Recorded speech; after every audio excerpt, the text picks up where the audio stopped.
बातमी नागपूरमधून आहे। नागपुरातील सेंट्रल बँक ऑफ इंडियात असिस्टंट मॅनेजर असलेल्या वृषाली हावरे यांनी गळफास लावून आत्महत्या केली।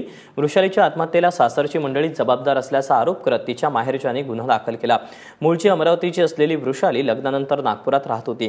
अभियंता असलेला तिचा नवरा आशुतोष हावरे कोणतेही काम करत नव्हता, तसंच अनेक दिवस घरातून गायब असायचा असा आरोप वृषालीच्या नातेवाईकांनी केला। यावरून होत असलेल्या कलहाला कंटाळूनच वृषालीने आत्महत्या केल्याचं सांगण्यात येते। प्राथमिक चौकशीनंतर पोलिसांनी तिच्या सासरच्या मंडळींविरोधात आत्महत्येस प्रवृत्त केल्याचा गुन्हा दाखल केला आहे।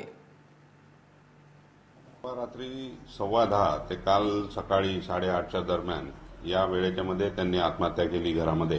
ज्या वेळेला त्यांचे पेरेंट्स आई-वडील जे आले अमरावतीवरनं आणि त्यांनी जेव्हा पोलीस स्टेशनला आले तेव्हा त्यांनी तक्रार केली। त्याच्यामध्ये त्या नवऱ्याने आणि त्याच्या नातेवाईकांनी तिला आत्महत्येस प्रवृत्त केलं अशा प्रकारची तक्रार केल्यामुळे आम्ही आमच्याकडे गुन्हा नोंद करण्यात आलेला आहे। त्याच्यावर